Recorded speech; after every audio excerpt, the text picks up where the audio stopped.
Hello and welcome to the fourth, I think, episode of the Sov Man podcast. And today I'm joined by my favorite guest of all, my wife, Whitney. Hello, Whitney. Otherwise known as your co-host.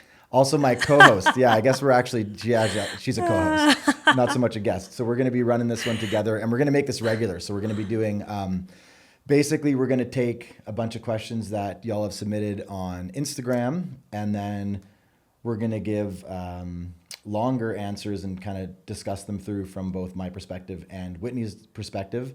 And since it's not on Instagram, we don't have to try to cram our answers into 45 seconds, so we can get into the depths a little bit. So yeah, exactly. We also have some questions from the hundreds of men that are in our group programs. We have compiled some of the more common questions that we get and that we answer. Obviously, in the program, we answer them much more in depth, and we give you ton of tools to deal with the issues you're facing, but we want to offer everyone who's tuning in some value as well today. So I will get started. Good? yeah, and these are some of these answers have been submitted by you. Some of them we've kind of plucked out because we have about 1,000 men in our various communities who are all trying to save their marriage from impending divorce or from lack of intimacy, whatever the struggle might be. So some of them are some fun one-off questions and some of them are very common. So whatever you're here for, you're likely to get some value. Yeah, absolutely. Okay, so this was actually from a woman, but I do think it is super relatable for both men and women. She said, "My husband is super close to his female coworker. They text all the time, and it makes me uncomfortable. What are your thoughts? How do I deal with this? Is this okay?" First thought would be that usually ends badly. I know some people with great friendships with the opposite sex, but generally speaking, especially if it's a new friendship, you're just introducing a whole host of problems into your marriage that don't necessarily have to be there. What would your thoughts be? I mean, we have a rule. We don't have opposite sex friendships outside of the context of couple friends. Right? Yeah, I haven't had like a one-on-one social outing with a woman in 10 years or more. Yeah, and I mean, I wouldn't want to, start going for lunch or dinner dates with some guy that wasn't you. I'd find that to be. I don't think you'd like that very much. I would find that inappropriate. No, I am firmly opposed to it. It's my view is why open that door, right? If you never open the door, you're not going to walk through it. If you open the door often enough, it's a whole lot easier to walk through it. And it creates jealousy issues. It creates tension in the relationship. It creates suspicion. It can erode trust. So I think generally speaking, there's lots of exceptions, obviously, generally speaking, safer to just stay away from it. And of course, it doesn't mean that just because you have if you're a woman and you have a male friendship, or you're a man, you have a female friendship.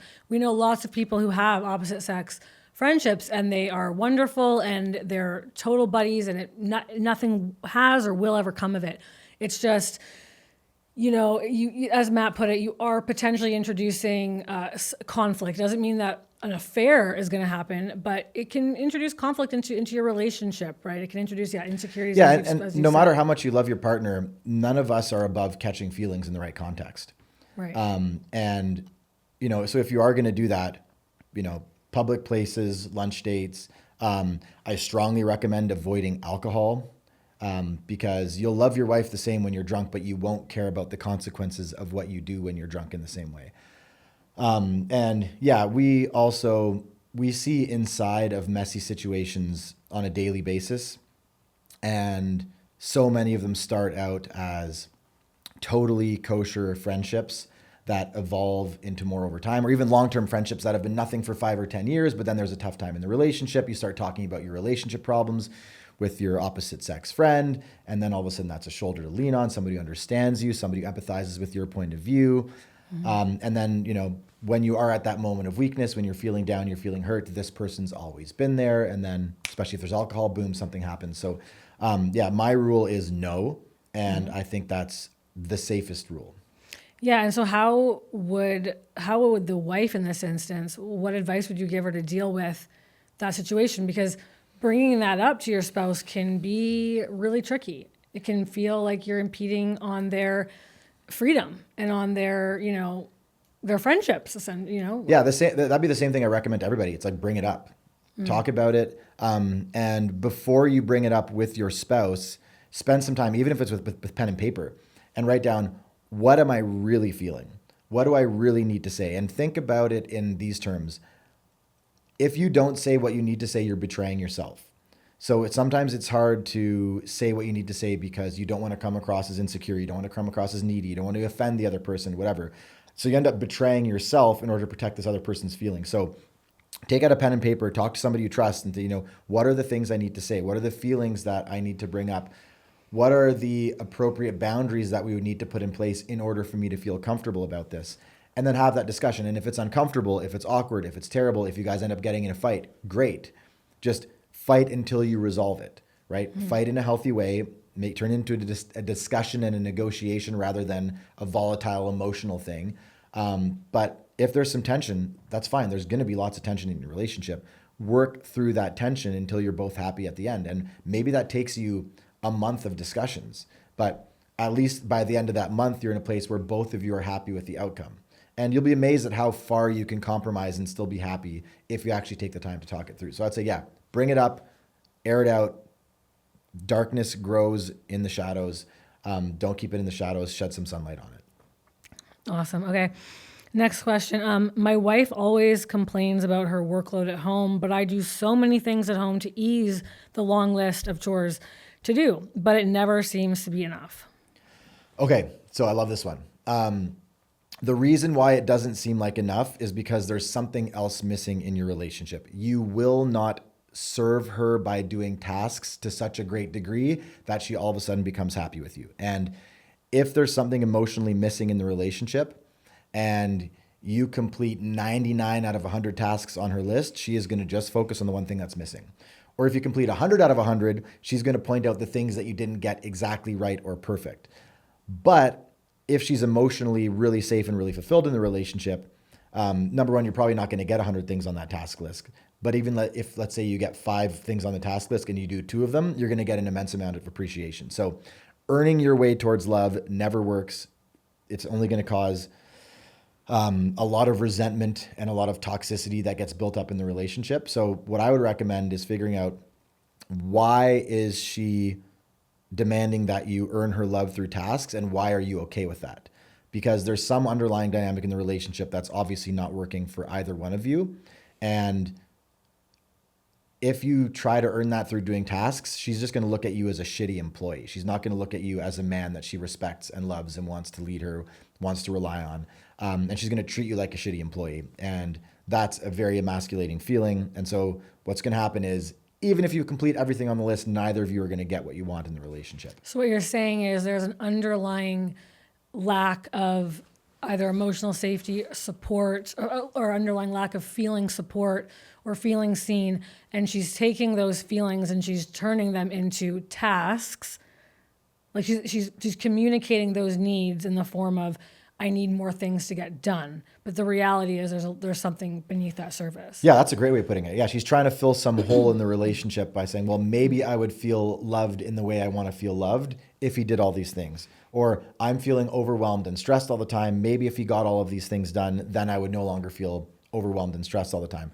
But that's a very shallow understanding of the problem, and that's a Band-Aid. Like, there is some deeper disconnect, likely to do with the man not actually knowing how to be proactive, how to step up, how to lead. And so she's put in this position where she has to track everything that needs to be done. She has to make sure she's giving him a list. She has to make sure she's following up and he's getting it done and he's doing it properly. And so she's babysitting him. And she's never going to want to have sex with a man that she's babysitting. Well, no one wants to have sex with their kid. Correct. Right? So if she views you as a child, then she's not going to want to be intimate with you, essentially. So for that man who's going through that, his best course of action is to say to her, hey, what is going on? Like, what's really going on here? Where are you feeling unsupported? Where am I not showing up? Instead of, what can I do? Yeah, and I would say, even before you have that conversation with her, have that conversation with yourself. Like, one of the hardest things to do as a man is to be honest with yourself, because whatever amount of self-deception you've built up over your life, which we've all built up, it has been built up and designed specifically to deceive you. So uncovering the lies you tell yourself is very, very difficult. But if you take out a pen and paper, you talk to a buddy who's really blind, you say like, hey, where am I not showing up in my life, in my fitness, in my health, in my relationship, in my finances, in my career? Where am I falling short of who I could be? And likely if you ask yourself that, you're going to get an answer you really hate. And if you really hate the answer you get, and if it feels like a gut punch and it makes you want to throw up in your shoes, that probably means that there's some truth to it. And then what you got to do is you got to say, okay, I haven't been showing up in all these ways, and I've actually been relying on my wife to show up in all these ways. And then she tracks everything, she runs everything, she's in charge of everything, and then she gives me a list of things to do, and I'm bitter at her. It's like, okay, well, who's really wrong here? Is it her for giving you a list of things to do because she doesn't feel like she's getting help? Or is it you who hasn't actually been showing up as an adult and saying, I don't need to wait for her to give me a list, I can figure this stuff out on my own? And we went through this for 8 years anyway, 7, 8 years, where you were always giving me lists and it was never good enough. And I always thought that you were unappreciative and you would tell me to do the same things over and over and over again. But what was amazing, and I thought, like, there's no pleasing this woman. Well, it was that, I would say, hey, can you be in charge of taking out the trash, for example? And then you would say, yes, I will take that on. But then you wouldn't do it. So there was a lack I did of it to my standards, which was like, well, I'm going to wait until the trash thing is overflowing, and then I'm going to try to cram more garbage in. And then when I'm putting the garbage on top and it's literally falling out, then I will, take the garbage bag out, put it beside the garbage, put a new garbage bag in, and then, a few hours later, maybe I'll bring that trash can outside. So don't you think maybe like that, okay, so should I have been more explicit about, hey, I'd like you to take the trash out when it is, before it overflows? Or do you think that's on the man to be like, I'm a responsible person, I'm going to wait for that? It would have been helpful if you're more explicit, because I have very different standards of cleanliness than you do, very lower standards of cleanliness than you do, as you are very acutely aware. But no, it's on the man at the end of the day. It's like I was being a kid. I'd lived with like 10 male roommates in a big warehouse before. And like, we were very young when we first got married. So, and I'm not, what you're saying is really good. It's really good information and knowledge for people listening. But just to give some grace, it's like when you are starting out in your relationship or in your marriage, especially if you're young, there is a learning curve of like how to keep a home and like all these things. So like people aren't going to be perfect at it. Right? True, but this is the Sov Man podcast, which means it's always the man's fault. Okay, I got you, man. I'm on your side. Some of the time. I'm sure they appreciate that. But no, I mean that was squarely on me. Like I was immature and irresponsible, and I didn't understand, something as simple as when I say I'm going to take out the garbage, that means taking it out before it's overflowing, and it means taking the dirty, stinky bag of garbage all the way to the bin, not leaving it in the kitchen for a few hours or until the next day. Fair. When I started to actually get my shit together in that regard, and I was like, okay, when Whitney says she's overwhelmed, she needs help, the dishes have to be done, what that actually means is not only doing the dishes, but putting them away and cleaning the countertops and making sure the sink is empty and the tables are clear. And that sounds to a lot of guys like, okay, this is so much work. Why do I have to do this? It's demeaning, whatever your thoughts are. But what I found is that when I did that, you stopped asking me to do things at a crazy rate. Instead of asking me to do things 20 times a day, and I always felt taken advantage of, and you always felt like I wasn't helping you, you'd ask me to do things once every 3 days, because you saw that I was actually leading in that category and getting things done. And because of that, you didn't feel so alone and like you had to grasp for help everywhere you could possibly get. I felt like I had a partner, so I didn't like the tasks, the work wasn't a problem for me. It was, and now, I mean, I do 98% of all of the 92% of all the things at home, and I don't even want your help. I don't want you to do any of the things at home. I love doing them. I'm really happy to do them, but it's because I have a partner in you to such a degree that I don't have those needs anymore to like, hey, can you I don't feel alone. It's like you show up in all the ways. So it's that old adage, like, I don't want you to do the dishes, I want you to want to do the dishes, which makes no sense to men. Right. But it's true. And I've seen this with hundreds of my clients, and you've seen this with your clients as well. Like, it takes a few months of doing more work. And a lot of guys are in this position where they're like, I work all day, I come home, I work all night and give my wife a break, and then I put the kids to bed, and then I go to bed exhausted. Like, how can you ask me to do more work? It's like, well, hey, if you can sprint for the next few weeks or the next month or two and rebuild that trust that she can actually lean on you, your workload is going to go down dramatically.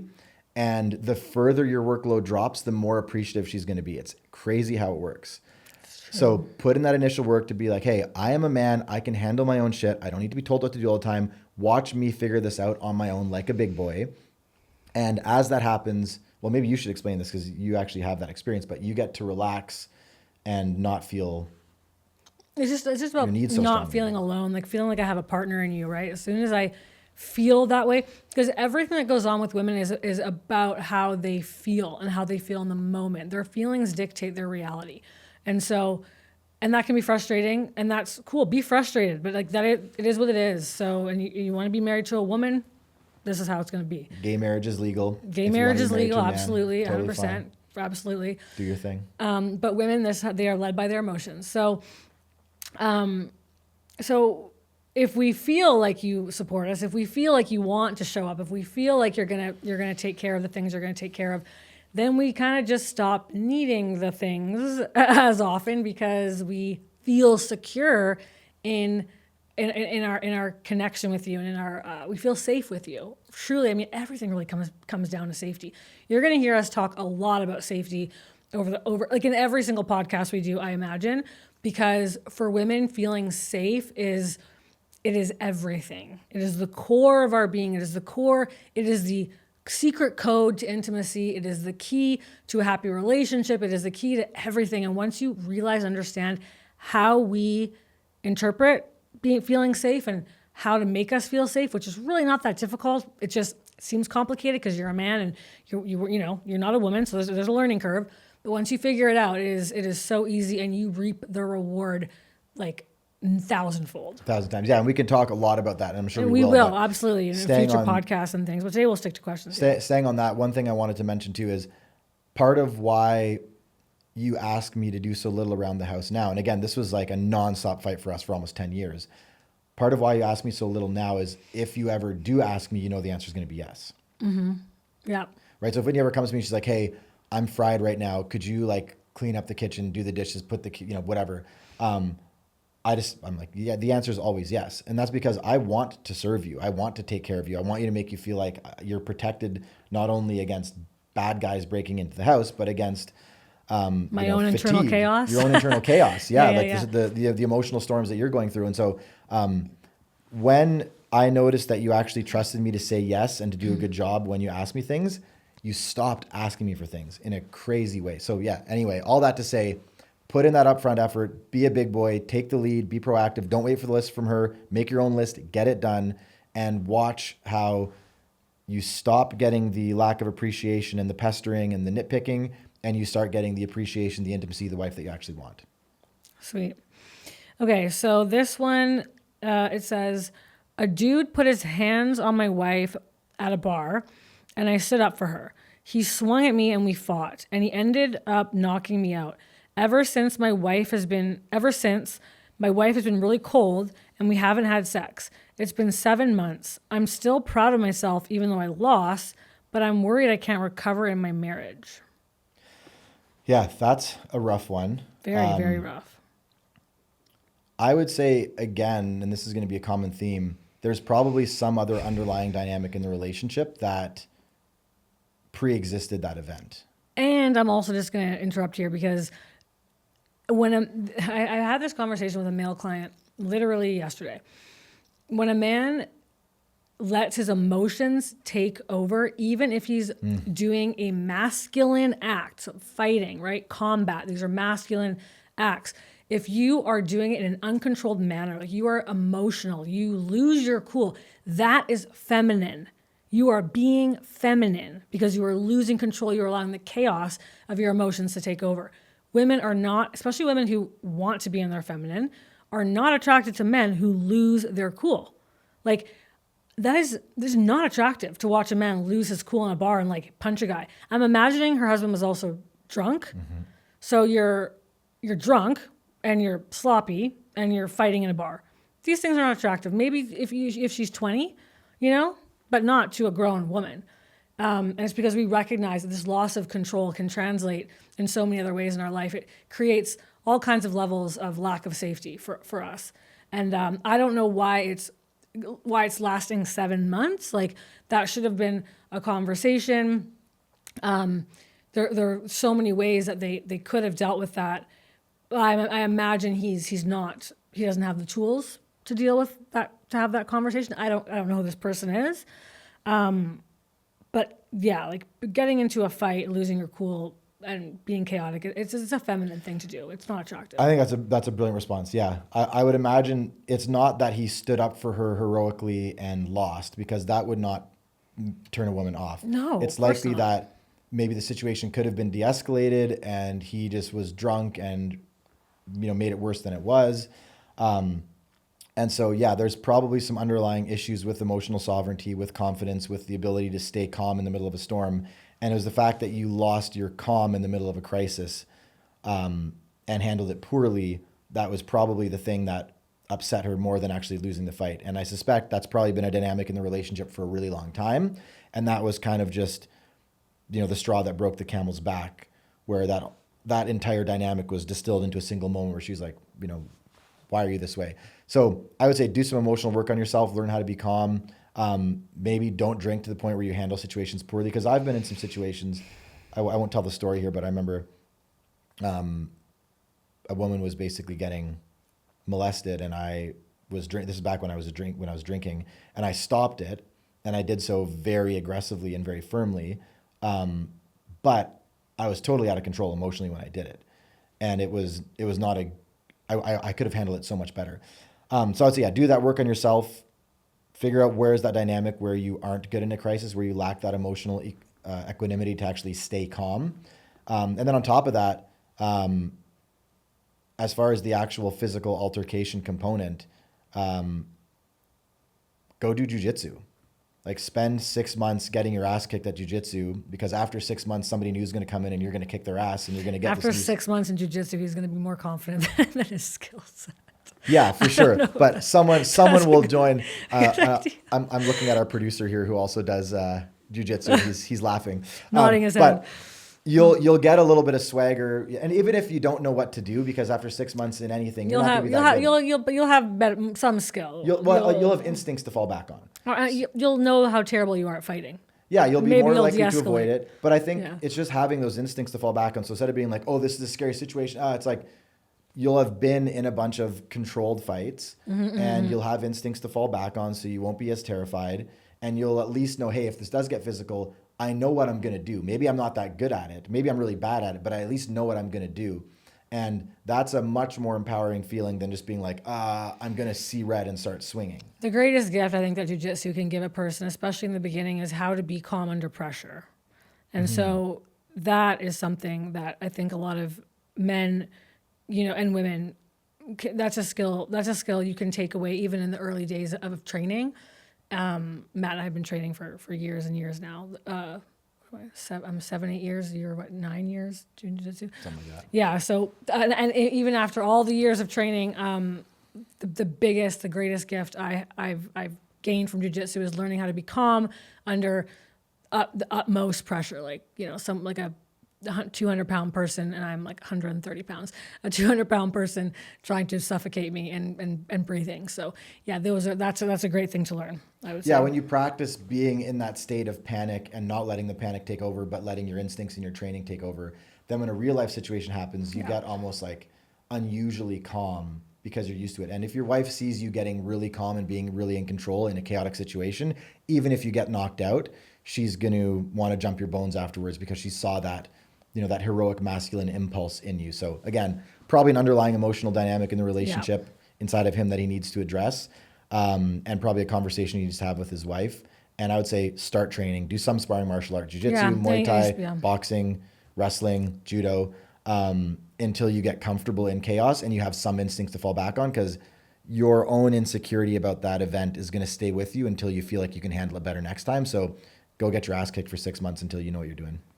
Yeah, go get your ass kicked for 10 years. Yeah. A good point, though. Okay. Okay, let's see what else we have. We have so many questions here.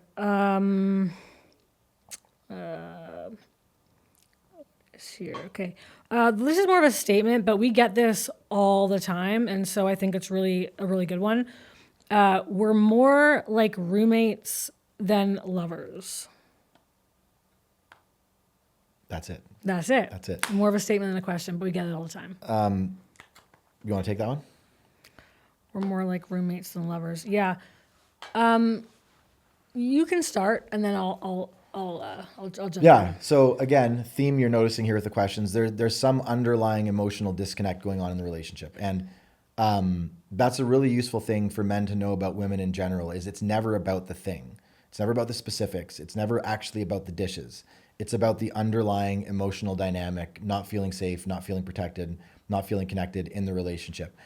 So Well, I'll jump in with that one. Safety is a really big part, a really big piece there. So something has happened in the relationship where she doesn't feel safe, and people often, especially men, they think safety means like safe from violence. No. Safety means it can mean so many different things. So, for example, if you are, being financially irresponsible or not following through with your word, or looking at women on Instagram.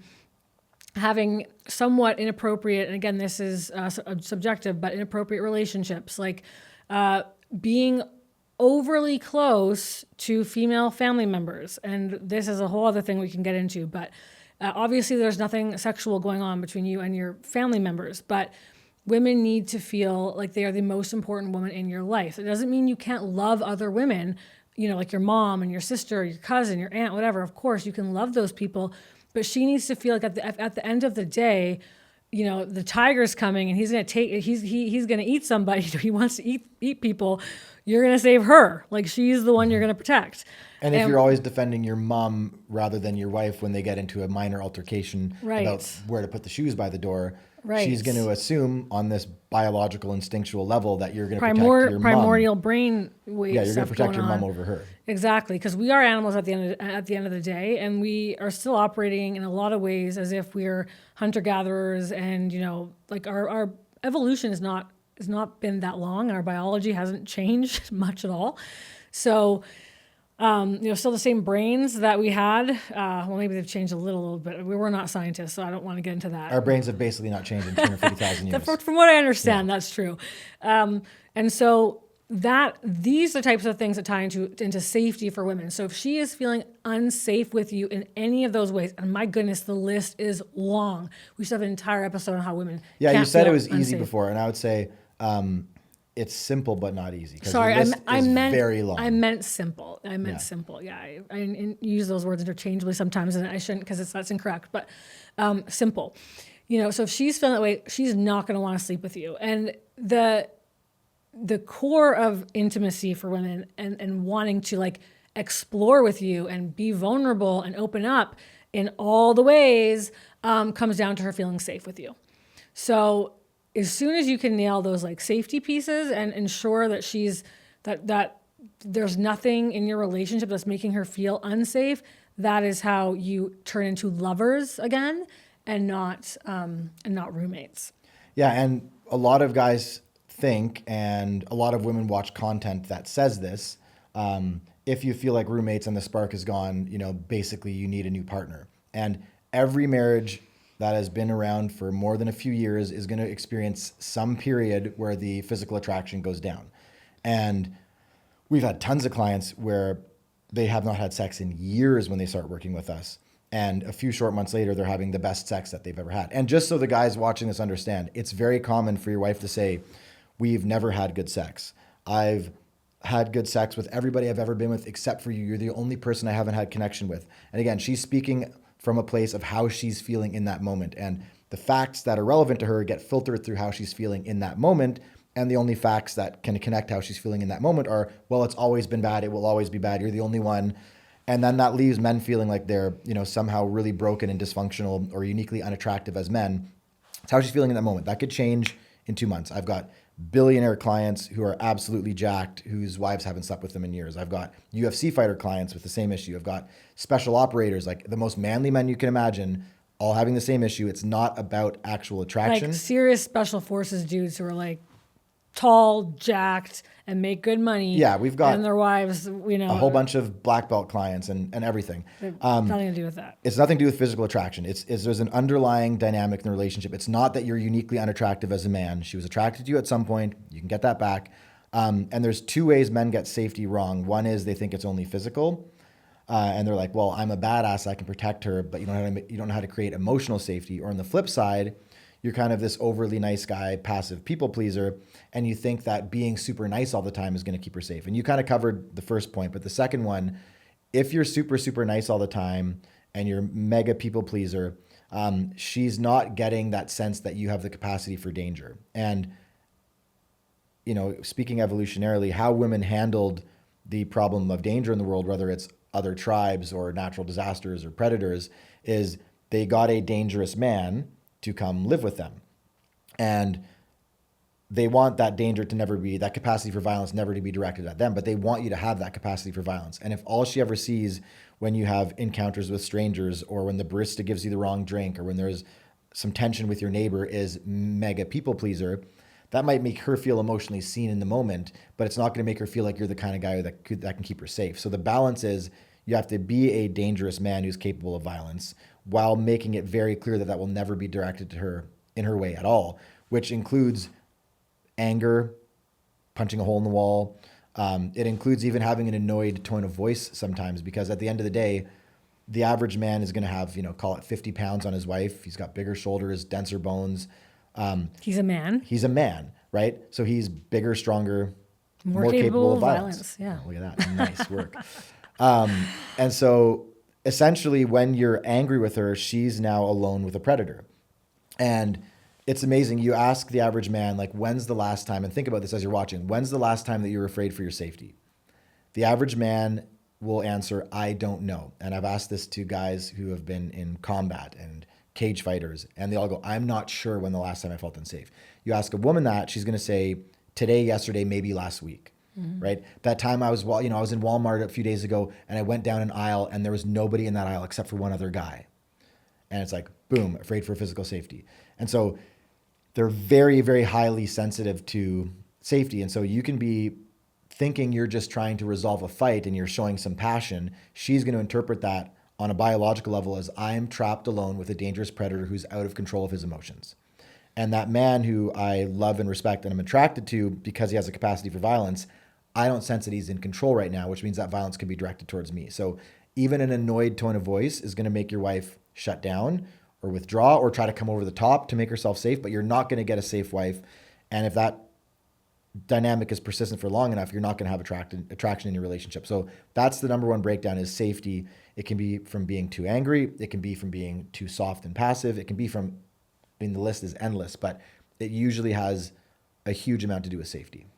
And if this sounds exhaustive and or exhausting and oh my goodness, I'm never going to be able to accomplish this, it's like, yes, you will, because we've seen so many men make these changes, and once it clicks, once you get it, it's really hard to unget.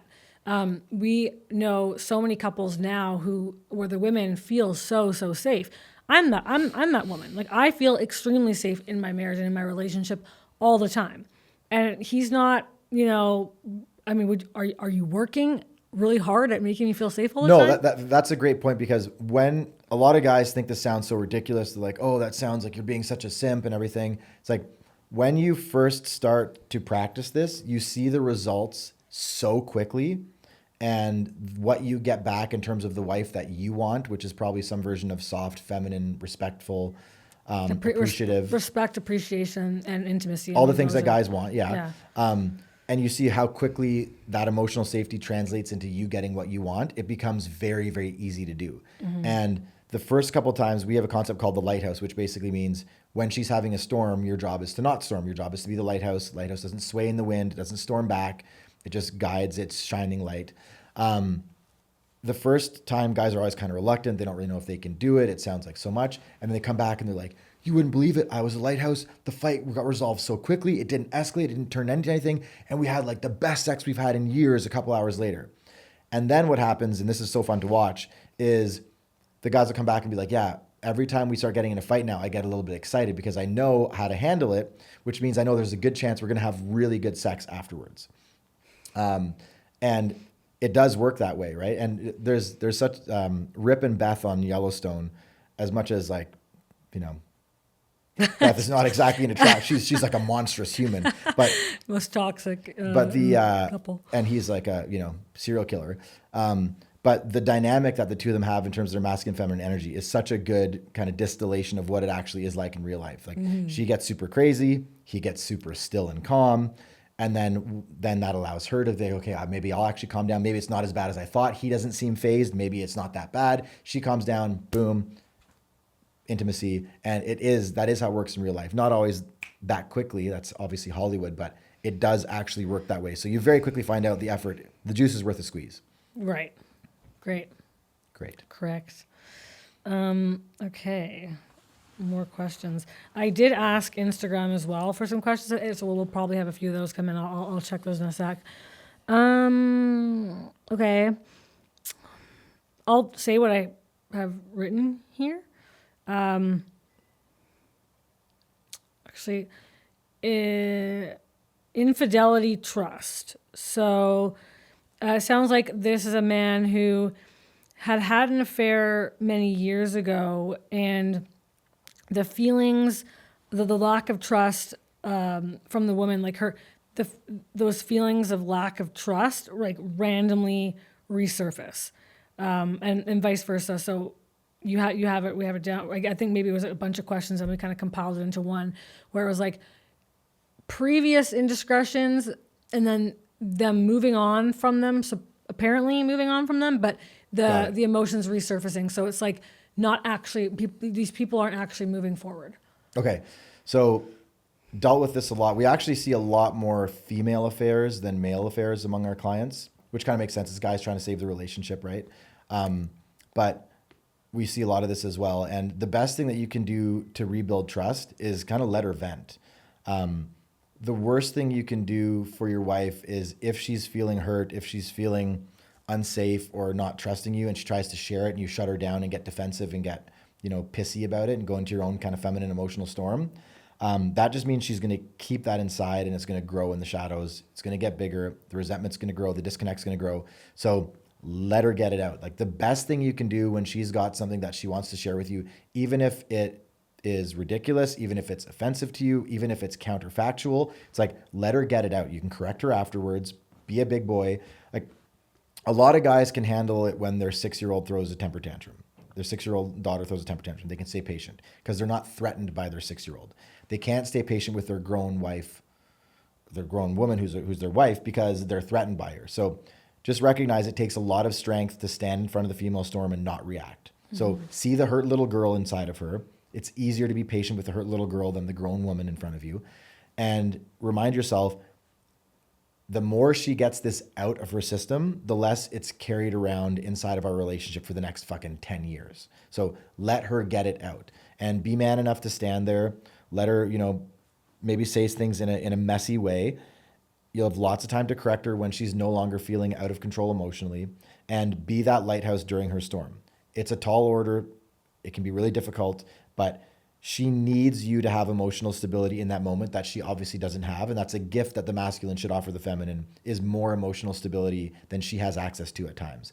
And if you do this, then that bucket of resentment and distrust that she's carrying around with her, she'll begin to empty it over time. And you're not going to fill that bucket back up with intimacy and amazing connection until she's dumped out the resentment. So let her express it. And if she feels like you fully understand her hurt, almost by default, she's going to trust you. Now, there's a lot more you can do to build trust, which you were mentioning, like following through on your word and all these other things. But if she feels like, okay, I've fully expressed just how awful I feel, just how much he hurt me, and he received that and he saw my pain, in her world, she's going to go, well, how would he ever do it again now that he knows how much he hurt me? So her expressing it in a messy, contradictory, even counterfactual way is going to let her feel like, okay, he finally understands my pain. And to the male brain, that doesn't make a lot of sense, but that's what she needs in order to heal. So are you willing to give her what she needs in order to heal or not? Because you can keep that tension, that negative tension in your relationship for the next 10 years, and she can carry around that distrust, and it can affect your life in the bedroom and outside of the bedroom. Or you can give her the opportunity, put on your big boy pants, let her rant and rave a little bit, and just say, hey, I hear you. I'm sorry that I hurt you. Right? You can correct her later, like I said, because if she gets a chance to finally get that all out and she feels like you get it, it's going to go away pretty quickly. But if you don't let her get it out and she never gets to fully express it, it's going to stay a part of your relationship indefinitely. For sure. Agreed? Yeah, I agree. Anything to add to that? No, I mean, I think you kind of nailed it. Like, it's the hurt and the pain from any source of betrayal is usually, I mean, people disagree with this, but it's often not the act so much as what it represents. And what it represents is, a lack of trust and a lack of safety. And like, it's more like, how could you do this to me? Right? So if you love me and you care about me and you respect me, how could you do this to me? Right?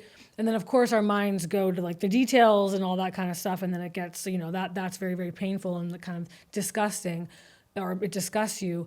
But the real issue is like, is that lack of like, can I trust you to take care of me, to love me, to be true to me, right? And so when you do give her an opportunity to talk it out and you hear her and you apologize and you're like, I really, really get it. I really, really get where you're coming from. That can lead to yeah, and then you don't have to have the fight 100 more times. Yeah, exactly. Right? Yeah, exactly. Like, you're going to have it more than once, Yeah. but you can have it 5 or 10 times, or you can have it 200 micro times. Like, just get them over with. Yeah, and we've seen so many. I mean, I know you said you see women more, but I mean, I feel like it's pretty even across the board. And we had I had a female client whose husband didn't just have one affair. I mean, it was like multiple, and over the course of their entire relationship. And there were one-offs, and there was long, and then there was a long one, and they managed to work through it, and they are doing better than ever. Like, they are so connected and so happy. So you definitely can get and maybe a note to add on that is we've seen so many couples recover from infidelity. And again, we got 1,000 men in our programs. Like, think of the most depraved and extreme versions of infidelity you can think of. Like, we've seen them. Mm-hmm. And it's amazing what you can recover from if you're both willing to be really honest about, your role in the degradation of your marriage, about the hurt that you've experienced as a result of it. Like Nietzsche says, what doesn't kill me makes me stronger. And there is some truth to that. Like, these things can kill your relationship very, very easily. But if they don't, there's a depth of connection, a depth of openness, a depth of vulnerability that only comes from like, hey, you've now seen me at my absolute worst. I've now hurt you almost as much as I possibly can. And we've recovered from that. Like, there's a strength in those marriages, and they get to a place where they're like completely shocked. Like, I can't believe here we are 6 weeks, 6 months later after this, because I never thought we could even be in a functional relationship. Never mind, like, I'm so in love. She's so in love. I trust her so deeply. Yeah. Okay, so this next one is, it says, I thought we shared the same values. Everything's always been really great, but lately we've been disagreeing politically, and it's been creating a massive wedge between us. Oh, I love this one. So first thing is that if you don't share values with your partner, it's exceptionally difficult to create a healthy relationship. Because you're basically... You can make all the mistakes and do all the things, but values is a tough one. Values is a really tough one because you're basically, you're 2 horses hitched to the same cart trying to pull it in opposite directions. The cart's not going to move very effectively. So having different values is an enormous problem in relationships. Which can often lead to, values are typically tied to your political leanings. Yeah. And so there's the bad news. The good news is... and this is not politically correct to say, but political correct and correct are not the same term, and they have different definitions for a reason. If you learn as a man how to create radical safety in your relationship for your wife, she will over time begin to adopt your values to a degree that will surprise you. We've had, one example we use all the time was we had a client with whose wife was a feminist professor, and a month or two into gender studies, I think. Yeah, gender studies. Yeah. But like a very extreme feminist. and they've been married for I think 17 years or something. She'd never made him a meal. She actually thought that marriage was inherently patriarchal and damaging and demeaning to women. So they had very opposite values. And he was like a pretty right-wing guy. And But they got married when they knew this. I don't know. I don't actually know that part of the story. So Okay. I I don't know that part remember. of the story either. But I would imagine, these beliefs probably got more extreme over time. Okay. But when he learned to create emotional safety, she started making him food. She started bringing him lunches to work. He told this amazing story. She made him a meal for the first time, and then before he was done eating it, she brought him a second meal because she was worried he didn't like it, right? And she didn't change her ideology. She just was feeling so good. And again, women act from their feelings, that she wanted to then take care of him. And I've seen tons of clients where their wives' political beliefs begin to shift towards their husbands the safer that they feel with him. So again, that's not always going to happen. There's lots of women who have very, very strong beliefs that they're not going to shift necessarily, but you'll be amazed at how when you create radical emotional safety and she feels unbelievably safe and fulfilled and happy in that relationship, all of a sudden the political differences don't matter so much and she begins to move closer to you. And I know that's a controversial thing to say, but again, we've seen that like so many times over and over. And we have a trust ladder we talk about in our program. There's like 9, 10 rungs on it. And in order to heal your relationship, you kind of have to get to rung 3 or 4. And then in order to have like really amazing, incredible sex, you have to get to rung 6, 7. And then if you get all the way to the top rung is her beliefs will begin to shift to match yours. And again, sounds crazy. Not a lot of people get there, but it's absolutely true. We've seen it over and over and over again. Mm-hmm. Yeah. Wrap it there? Yeah, I don't have anything to add to that. Well, I think we'll probably wrap the whole podcast there. Okay, sweet. Great. Anything to add? No. Awesome. Thank you for watching. If you like this and you want to learn more about our programs, you can check out the description underneath the video. If you want to talk to our teams, if you want to join our free program where we have a free mini course, and we've had many, many people save their marriage, have wives move back in, have wives tear up the divorce papers just from this short free mini course. We'd be really happy to hear from you. So check out the description below, click on those links, join our programs, talk to our team. And if we can help you save your marriage, it would be an absolute honor for us. And we hope that today was helpful.